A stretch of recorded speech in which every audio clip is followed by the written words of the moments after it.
नमस्कार, आप देख रहे हैं समाचार। आपके साथ मैं हूं पराक्रम सिंह शेखावत। बताएंगे आपको आज दिन भर से जुड़ी महत्वपूर्ण खबरें। शुरुआत करेंगे समाचार की सुर्खियों के साथ। केंद्रीय गृह मंत्री अमित शाह आज गुजरात दौरे पर। प्रधानमंत्री नरेंद्र मोदी की जन्म स्थान वडनगर में 300 करोड़ रुपए के विकास कार्यों का करेंगे लोकार्पण।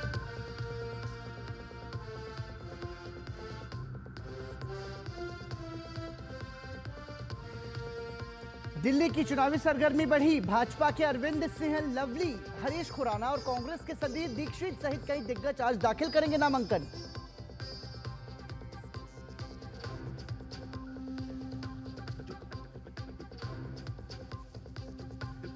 दिल्ली में एक बार फिर मौसम ने बदली करवट। राजधानी में बरसे बादल, पारा गिरने से बढ़ी ठंड।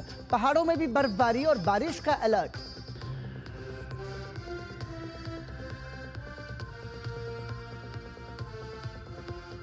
इजरायल और हमास के बीच संघर्ष विराम समझौता। 15 महीने से चल रहा संघर्ष होगा समाप्त। पहले चरण में 33 बंधकों को रिहा किया जाएगा।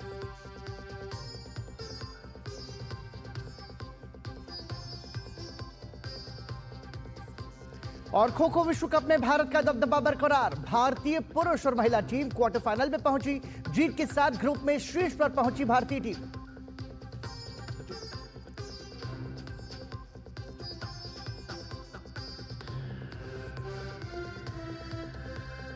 और सुर्खियों के बाद खबरों पर नजर डालते हैं विस्तार से। प्रधानमंत्री नरेंद्र मोदी के जन्म स्थान वडनगर अब आधुनिकता के साथ कदम ताल करेगा। गृह मंत्री अमित शाह आज वडनगर में करीब 300 करोड़ रुपए की लागत के विकास कार्यों का लोकार्पण करेंगे। केंद्रीय गृह मंत्री अमित शाह 16 वडनगर में पुरातत्व अनुभव संग्रहालय, प्रेरणा संकुल और स्पोर्ट्स कॉम्प्लेक्स का लोकार्पण करेंगे। देखिए ये खास रिपोर्ट। केंद्रीय गृह मंत्री अमित शाह प्रधानमंत्री नरेंद्र मोदी के जन्म स्थान वडनगर में करीब 300 करोड़ रुपए की लागत के विकास कार्यों का लोकार्पण करेंगे। गृह मंत्री वडनगर में पुरातत्व अनुभव संग्रहालय, प्रेरणा संकुल और स्पोर्ट्स कॉम्प्लेक्स का लोकार्पण करेंगे। पुरातत्व अनुभव संग्रहालय भारत का अपनी तरह का पहला संग्रहालय है, जिसे केंद्रीय संस्कृति मंत्रालय ने राज्य के पुरातत्व और संग्रहालय निदेशालय के सहयोग से तैयार किया है। 4 मंजिला संग्रहालय लगभग 12,500 वर्ग मीटर क्षेत्र में फैला है।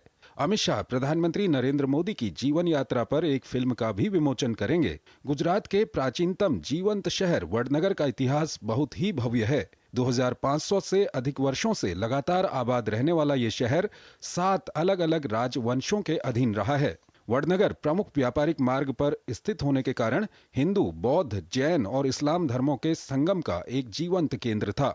ये शहर सांस्कृतिक और ऐतिहासिक धरोहरों का अनमोल खजाना है। वडनगर के लगभग 4500 वर्ष पुराने शर्मिष्ठा तालाब का भी विकास किया गया है।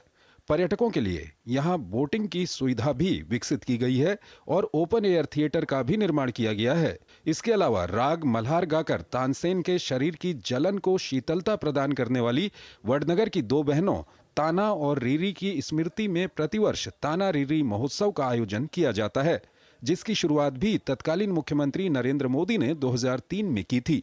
इसका लोकार्पण हो रहा है माननीय गृह मंत्री श्री अमित शाह के द्वारा, जिसमें शिक्षा मंत्री श्री धर्मेंद्र प्रधान जी और माननीय मुख्यमंत्री श्री भूपेंद्र भाई पटेल भी मौजूद रहेंगे। प्रेरणा का मकसद था एक नई युवा पीढ़ी को इस तरफ मोड़ना कि वो देश के प्रति क्या अपना उनका कर्तव्य है और वो क्या योगदान दे सकते हैं। तो ये 9 वैल्यूज पे आधारित प्रोग्राम है। वडनगर में केंद्रीय गृह मंत्री 72 करोड़ रुपए की लागत से तैयार प्रेरणा संकुल राष्ट्र को समर्पित करेंगे। पीएम मोदी ने इसी स्कूल से प्रारंभिक शिक्षा प्राप्त की थी। भारतीय पुरातत्व सर्वेक्षण ने इस स्कूल को भविष्य के आधुनिक शैक्षणिक संस्थान के रूप में विकसित किया है। स्टडी टूर के तहत देश के सभी जिलों से छात्र यहाँ एक सप्ताह के लिए पढ़ने आते हैं। अब तक देश के कई हिस्सों से छात्रों और शिक्षकों का 36 समूह पढ़ने के लिए आ चुका है, जिनमें 720 छात्र और 360 शिक्षक शामिल हैं। केंद्रीय गृह मंत्री अमित शाह वडनगर में कुल 34,235 वर्ग मीटर क्षेत्र में 33.50 करोड़ रुपए की लागत से निर्मित और विकसित स्पोर्ट्स कॉम्प्लेक्स का भी उद्घाटन करेंगे। इस खेल परिसर में synthetic athletic track, astro turf, football मैदान सहित मिट्टी में खेले जाने वाले खेलों जैसे कबड्डी, वॉलीबॉल और खो खो के लिए कोर्ट का निर्माण किया गया है। वडनगर में अमित शाह प्राचीन हाटकेश्वर मंदिर भी जाएंगे। Bureau report, DD news. जैसे जैसे दिल्ली विधानसभा चुनाव नजदीक आ रहे हैं, चुनावी सरगर्मी बढ़ती जा रही है। आज कई पार्टियों के दिग्गज अपना नामांकन भरेंगे। गांधीनगर विधानसभा से भाजपा के अरविंद सिंह लवली, कृष्णानगर विधानसभा क्षेत्र से भाजपा प्रत्याशी डॉक्टर अनिल गोयल और मोतीनगर से हरीश खुराना नामांकन दाखिल करेंगे। हरीश खुराना के साथ केंद्रीय मंत्री अनुराग सिंह ठाकुर भी मौजूद रहेंगे।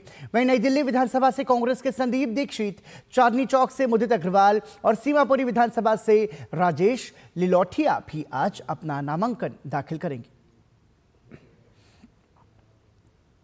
और आपको बता दें कि कांग्रेस ने दिल्ली विधानसभा चुनावों के लिए अपनी 5वीं सूची जारी कर दी है। इस सूची में 5 और उम्मीदवारों के नामों की घोषणा की गई है। कांग्रेस ने बवाना सुरक्षित विधानसभा क्षेत्र से सुरेंद्र कुमार को, रोहिणी सीट से सुमेश गुप्ता, करोलबाग सुरक्षित सीट से राहुल धनक, तुगलकाबाद सीट से वीरेंद्र विदुड़ी और बदरपुर से अर्जुन भडाना को अपना उम्मीदवार बनाया है।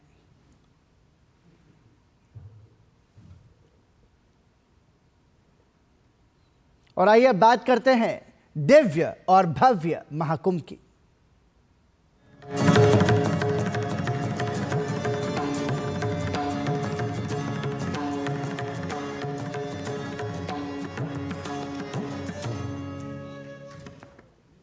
भव्य और दिव्य महाकुंभ अपना ध्यान वैश्विक स्तर पर खींच रहा है। इसके चलते 10 देशों का 21 सदस्यीय प्रतिनिधिमंडल आज संगम में पवित्र डुबकी लगाएगा। विदेश मंत्रालय की ओर से आमंत्रित प्रतिनिधिमंडल महाकुंभ पहुंच चुका है। प्रतिनिधिमंडल के ठहरने की व्यवस्था अरैल स्थित टेंट सिटी में की गई है। आज अंतर्राष्ट्रीय प्रतिनिधिमंडल त्रिवेणी संगम में पवित्र स्नान करेगा और हेलीकॉप्टर से महाकुंभ क्षेत्र के हवाई दृश्य का आनंद लेगा। अंतर्राष्ट्रीय प्रतिनिधिमंडल में Fiji, Finland, Guyana, Malaysia, Mauritius, Singapore, दक्षिण अफ्रीका, श्रीलंका, त्रिनिदाद और टोबैगो और संयुक्त अरब अमीरात के प्रतिनिधि शामिल हैं। प्रतिनिधिमंडल के सदस्यों ने महाकुंभ का हिस्सा बनकर खुशी जताई है। उनका कहना है कि उनके लिए ये बहुत सम्मान की बात है और वो उन 400 लाख लोगों, 400 लाख भक्तों, मशहूर हस्तियों, राजनेताओं, पर्यटकों का हिस्सा बनकर बहुत खुश हैं जो तीर्थ यात्रा के लिए प्रयागराज आ रहे हैं। I'm very happy to be part of those 400 million people, 400 million devotees, celebrities, politicians, tourists who are going to be here for the pilgrimage. I'm very honored. I am the 5th generation. Okay. My forefathers would have left these shores of India, went all the way to South America, and 187 years later, I'm the first from my pariwar to make it back to motherland. Jai Hind, and I'm so happy. This is an incredible place, first of all. पहली बार हम आ रहे हैं, बहुत मज़ा आ रहा है पहली बार. And to be here for this incredible occasion is a huge honor. Our international delegation that's come from across the world for this special event is unlike any other, and so we are extremely happy to be here. Bharat में उद्यमिता को बढ़ावा देने पर ध्यान केंद्रित करते हुए राष्ट्रीय स्टार्टअप दिवस प्रतिवर्ष 16 जनवरी को मनाया जाता है। भारत वैश्विक स्तर पर सबसे वाइब्रेंट स्टार्टअप इकोसिस्टम में से एक के रूप में उभरा है और तीसरे सबसे बड़े स्टार्टअप हब के रूप में अपनी जगह बनाई है। देखिए हमारी खास रिपोर्ट। देश ने स्टार्टअप इंडिया अभियान शुरू किया तो देश के युवाओं ने दिखा दिया कि वो क्या कुछ कर सकते हैं। आज भारत दुनिया का तीसरा बड़ा स्टार्टअप इकोसिस्टम है। पिछले दशक में स्टार्टअप इंडिया कार्यक्रम ने भारत में उद्यमशीलता की भावना में बड़ा बदलाव लाया है। युवा और गतिशील कार्यबल के साथ सस्ती इंटरनेट सुविधाओं ने फिनटेक, ए-टेक, हेल्थ टेक और ई-कॉमर्स जैसे क्षेत्रों में स्टार्टअप को बढ़ावा दिया है।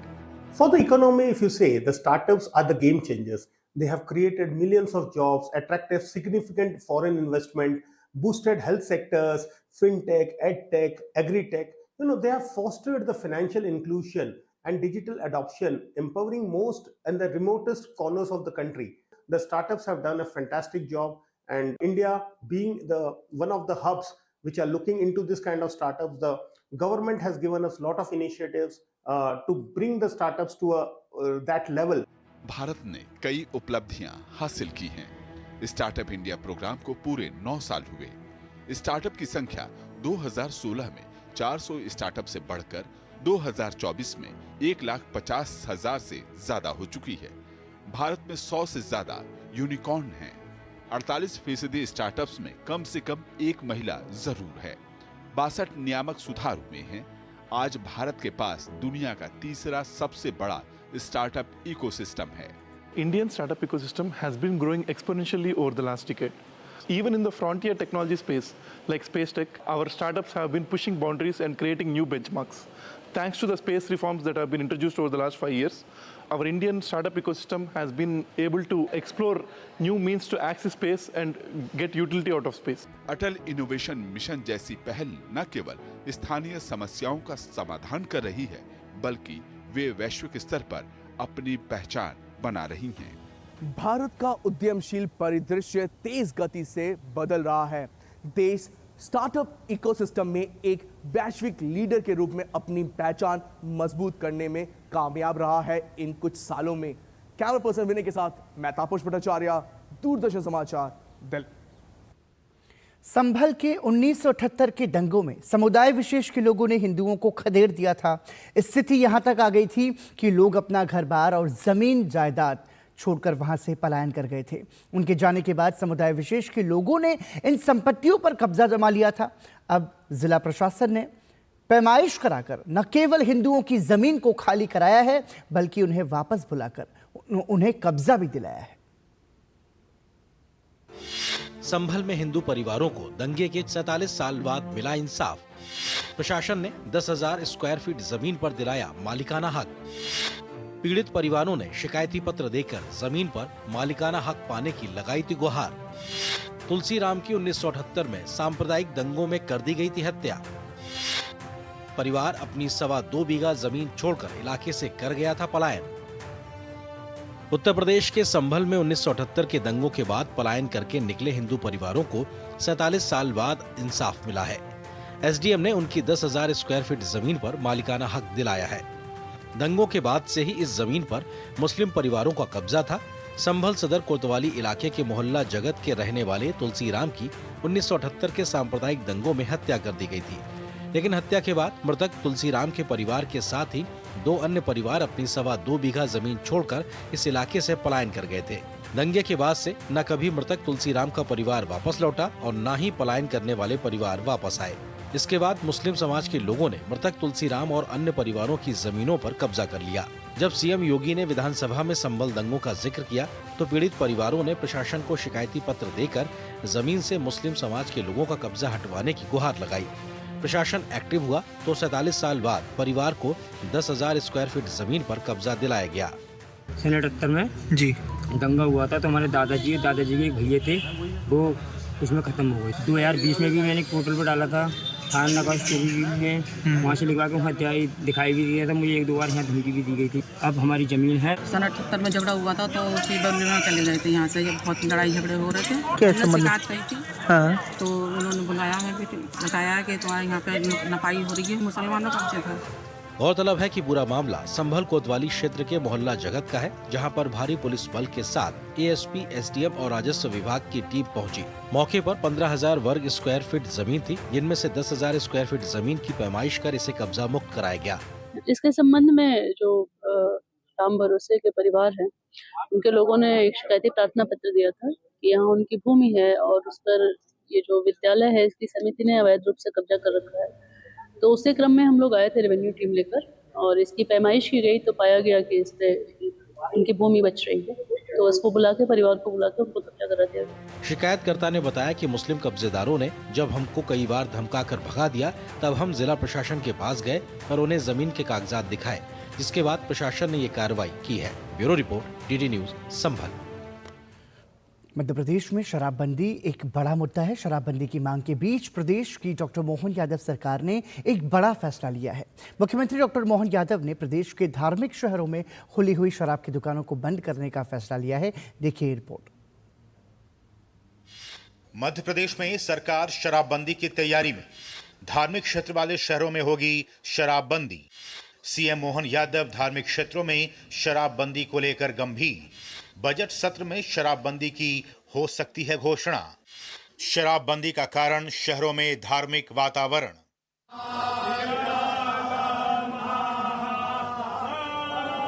मध्य प्रदेश के उज्जैन, ओरछा, चित्रकूट जैसे धार्मिक क्षेत्रों में सरकार शराब की दुकानें बंद करने जा रही है। राज्य सरकार इसके लिए जल्दी ही आबकारी नीति में संशोधन करने जा रही है। इसे लेकर साधु संतों द्वारा एमपी सरकार को सुझाव दिया गया था, जिस पर मुख्यमंत्री डॉक्टर मोहन यादव ने भी अपनी सहमति जताई है। सरकार ने कहा है कि धार्मिक क्षेत्रों की सीमा के बाहर ही आबकारी दुकानें संचालित की जाएं, जिससे धार्मिक नगरी में धार्मिक वातावरण बना रहे।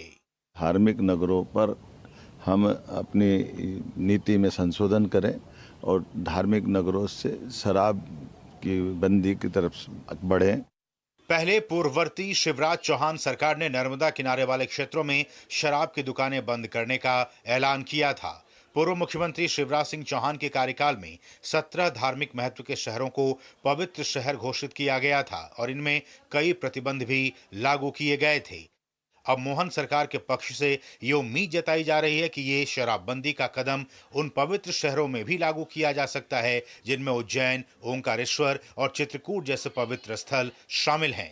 सब लोग मिलकर के यह संकल्प लें कि इस देश में कहीं भी किसी भी प्रकार से मांस और मदिरा का सेवन नहीं हो। एमपी में सरकार द्वारा धार्मिक नगरों में शराबबंदी के फैसले पर सियासत भी शुरू हो गई है। मध्य प्रदेश में विपक्षी दल कांग्रेस सरकार पर हमलावर हो रही है। कांग्रेस ने आरोप लगाया कि धार्मिक नगरियों में यदि शराब बंद करना था तो सबसे पहले उज्जैन में करते। मध्य प्रदेश पे दिन आर्थिक और जो कानून व्यवस्था है लचर होती जा रही है, समाप्त होती जा रही है। शराब के कारण धार्मिक क्षेत्रों का वातावरण प्रभावित होने संबंधी शिकायतें सरकार को मिलती रहती थी। इसलिए एमपी सरकार का प्रयास है कि इन नगरों की पवित्रता अक्षुण्ण रहे। मोहन यादव सरकार जहां धार्मिक शहरों को नशा मुक्त बनाने की तैयारी में है, वहीं कांग्रेस पार्टी इसे राजनीतिक मुद्दा बनाती दिखाई दे रही है। अगर डॉक्टर मोहन यादव का बयान आने वाले बजट सत्र में निर्णय में तब्दील होता है तो यकीनन मध्य प्रदेश सरकार का यह एक बड़ा कदम होगा। कैमरा पर्सन कुमार गौरव के साथ श्रेयस द्विवेदी, डीडी न्यूज, भोपाल। देश के कई राज्यों में शीतलहर जारी है। वहीं राजधानी दिल्ली के कुछ हिस्सों में हुई हल्की बारिश ने ठंड और बढ़ा दी है। बढ़ती ठंड से बचने के लिए बेघर लोग रैन बसेरे का सहारा ले रहे हैं। साथ ही भारतीय रेलवे के अनुसार राष्ट्रीय राजधानी और उत्तर भारत के कुछ हिस्सों में कोहरे की स्थिति के कारण दिल्ली जाने वाली 29 ट्रेनें देरी से चल रही हैं। इसके साथ ही घने कोहरे ने हवाई यातायात को भी प्रभावित किया है। वहीं मौसम विभाग ने उत्तराखंड में आज से 2 दिनों के लिए बारिश और बर्फबारी की चेतावनी देते हुए येलो अलर्ट जारी किया है। इसके साथ ही हिमाचल प्रदेश में पश्चिमी विक्षोभ की सक्रियता से मौसम में बदलाव आने की उम्मीद जताई है। वहीं 19 जनवरी तक हिमाचल के अधिकांश क्षेत्रों में बारिश और बर्फबारी के आसार हैं और राजस्थान में कड़ाके की ठंड के साथ सुबह के समय घने से बहुत घना कोहरा छाए रहने की संभावना है। साथ ही राजस्थान के कुछ जिलों में बारिश हुई। इसके साथ ही उत्तर प्रदेश, हरियाणा और पंजाब के कई जिलों में शीतलहर जारी है और घना कोहरा भी छाया हुआ है। मौसम विभाग के मुताबिक आने वाले कुछ दिनों में राजस्थान, पंजाब, चंडीगढ़, लखनऊ, कानपुर समेत पूर्वी उत्तर प्रदेश में बारिश होने की संभावना है। राष्ट्रीय कैडेट कोर के गणतंत्र दिवस शिविर में रोजाना सांस्कृतिक कार्यक्रमों का आयोजन हो रहा है। दिल्ली निदेशालय के कैडेट्स ने भी यमुना नदी पर सांस्कृतिक कार्यक्रम पेश किया। इसमें यमुना नदी को स्वच्छ बनाए रखने के लिए एनसीसी के प्रयासों के साथ ही कैडेट्स ने स्वच्छ यमुना का संदेश दिया। और क्या दिखाने का प्रयास किया है इन कैडेट्स ने, इस पर खास बातचीत की हमारे संवाददाता गिरीश निशाना ने।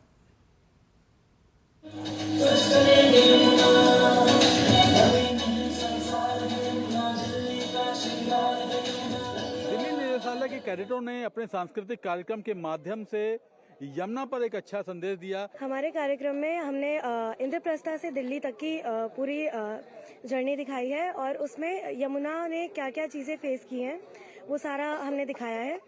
यमुना किन किन चीज़ों से गुजर के आज यमुना ऐसी है वो भी दिखाया है।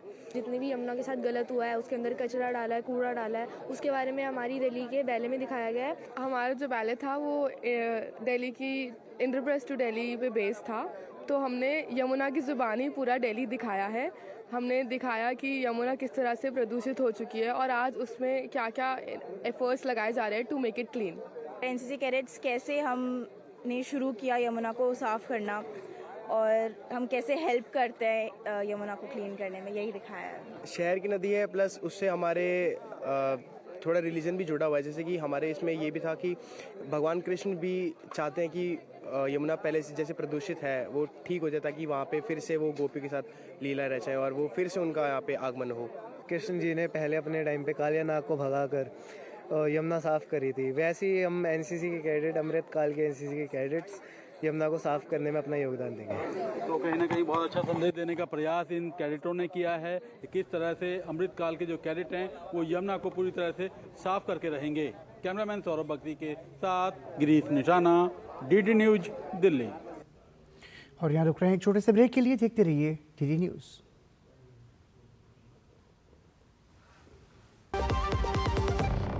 एक ऐसा तबका जो रिटायरमेंट के बारे में आज भी बिल्कुल नहीं सोचता, वो है औरतें। औरतें कमा के भी वल्नरेबल हैं। सो एनपीएस एक इक्वालिटी ला रहा है, हम सब एक बराबर प्लेटफॉर्म पे हैं। अपने बेहतर कल को सुनिश्चित करने के लिए एनपीएस जरूरी है। अब लोन प्रोसेसिंग में इतनी देरी कि ये सब ना तुमसे नहीं होगा। लो तुम ही कर लो। देखो तुम बोला ना। इधर आओ। क्या बात? फाइनेंशियल एसेट्स का प्रमाण देना है, इस वजह से लोन अटका है। देखो, अकाउंट एग्रीगेटर से जुड़। अकाउंट एग्रीगेटर बैंक इत्यादि के पास उपलब्ध आपकी वित्तीय जानकारी को आपकी स्पष्ट सहमति से ऋण देने वाली वित्तीय संस्थाओं से साझा करता है। पापा, it was so easy. RBI कहता है जानकार बनिए, सतर्क रहिए। इजरायल और हमास पिछले 15 महीनों से चल रहे संघर्ष को समाप्त करने के लिए संघर्ष विराम और बंधक समझौते पर पहुंच गए हैं। इस बात की पुष्टि अमेरिकी राष्ट्रपति जो बाइडेन ने की है। इजरायल और हमास के बीच ये संघर्ष 7 अक्टूबर 2023 को शुरू हुआ था। उस दिन हमास के लड़ाकों ने दक्षिणी इजरायल पर हमला कर 1200 लोगों की हत्या कर दी थी। साथ ही 250 से अधिक लोगों को बंधक बना लिया था। इसके जवाब में इजरायल ने एक सैन्य अभियान शुरू किया था। गाजा के चिकित्सकों अधिकारियों के अनुसार 46,000 से अधिक फिलिस्तीनी मारे गए हैं। व्हाइट हाउस ने संघर्ष विराम के बारे में कहा कि मिस्र और कतर के साथ अमेरिका द्वारा कई महीनों की कूटनीति के बाद इजरायल और हमास युद्ध विराम और बंधक समझौते पर पहुंच गए हैं। After 8 months of non-stop negotiation by my administration, a ceasefire and a hostage deal has been reached by Israel and Hamas, the elements of which I laid out in great detail in May of this year. This plan was developed and negotiated by my team and will be largely implemented by the incoming administration. That's why I told my team to keep the incoming administration fully informed, because that's how it should be, working together as Americans. पर इस बार दिल्ली के कर्तव्य पथ पर बिहार की समृद्ध ज्ञान और शांति की परंपरा की झांकी देखने को मिलने वाली है। करीब 8 सालों के बाद गणतंत्र दिवस के परेड में बिहार की झांकी को शामिल किया जा रहा है। तो आपको छोड़े जाते हैं इस खास रिपोर्ट के साथ। मुझे दीजिए अनुमति। नमस्कार। गणतंत्र दिवस के मौके पर कर्तव्य पथ पर दिखेगी बिहार की झांकी। स्वर्णिम भारत, विरासत एवं विकास, बिहार के झांकी की थीम। झांकी में शांति का संदेश देते भगवान बुद्ध को प्रदर्शित किया गया। प्राचीन काल से बिहार ज्ञान, मोक्ष और शांति की भूमि रही है। करीब 8 सालों के बाद गणतंत्र दिवस पर बिहार की झांकी दिल्ली के कर्तव्य पथ पर देखने को मिलने वाली है। इस झांकी में राज्य की समृद्ध ज्ञान और शांति की परंपरा को प्रदर्शित किया गया है। स्वर्णिम भारत, विरासत एवं विकास की थीम पर रक्षा मंत्रालय की ओर से गणतंत्र दिवस परेड में बिहार की झांकी को प्रदर्शन के लिए चयनित किया गया है। बिहार की झांकी में शांति का संदेश देते भगवान बुद्ध को प्रदर्शित किया गया है। भगवान बुद्ध की यह अलौकिक मूर्ति राजगीर स्थित घोड़ा कटोरा जलाशय में स्थित है। यहाँ प्रतिवर्ष लाखों की संख्या में सैलानी आते हैं। साल 2018 में 70 फीट के इस मूर्ति की स्थापना की गई थी। बड़ी बात यह है कि भगवान बुद्ध की यह मूर्ति एक ही पत्थर की बनी हुई है। बिहार राज्य की झांकी में बिहार के समृद्ध ज्ञान एवं शांति की परंपरा को प्रदर्शित किया गया है। प्राचीन काल से बिहार ज्ञान, मोक्ष एवं शांति की भूमि रही है। झांकी में शांति का संदेश देते भगवान बुद्ध को प्रदर्शित किया गया है। बिहार की ऐतिहासिक और सांस्कृतिक विरासत अत्यंत समृद्ध है। झांकी में प्राचीन नालंदा विश्वविद्यालय के भग्नावशेषों को भी दर्शाया गया है। नालंदा विश्वविद्यालय के भग्नावशेष प्राचीन भारत की ज्ञान परंपरा के प्रतीक हैं। इन भग्नावशेषों का संरक्षण और संवर्धन भारतीय संस्कृति की धरोहर को सजोने के लिए अत्यंत महत्वपूर्ण है। नालंदा विश्वविद्यालय के भग्नावशेष प्राचीन भारत की ज्ञान परंपरा के प्रतीक है। इन भग्नावशेषों से का संरक्षण और संवर्धन भारतीय संस्कृति की धरोहर को सजोने के लिए अत्यंत महत्वपूर्ण है। बिहार सरकार की ओर से झांकी के माध्यम से ज्ञान भूमि नालंदा की प्राचीन विरासत और उसके संरक्षण हेतु किए जा रहे राज्य सरकार के प्रयासों को दर्शाने की कोशिश की गई है। साथ ही नालंदा विश्वविद्यालय की स्थापना के माध्यम से बिहार को पुनः शिक्षा के मानचित्र पर वैश्विक रूप में स्थापित करने के प्रयास को दर्शाया गया है। इसके अतिरिक्त भगवान बुद्ध की अलौकिक और भव्य मूर्ति के साथ घोड़ा कटोरा झील को इको टूरिज्म स्थल के रूप में विकसित करने के बिहार सरकार के अनूठे प्रयास को भी दर्शाया गया है। गणतंत्र दिवस पर बिहार की झांकी सांस्कृतिक और आध्यात्मिक धरोहर को प्रस्तुत करेगी। इसके साथ ही ये भी बताएगी कि कैसे विकास को साथ लेकर के चलना है। बिहार सरकार पहले से आध्यात्म और विकास को साथ लेकर के चलने का काम कर रही है। इसके माध्यम से टूरिज्म के डेवलपमेंट को बिहार में बढ़ावा मिला है। डीडी न्यूज़ के लिए पटना से मधुरेश नारायण।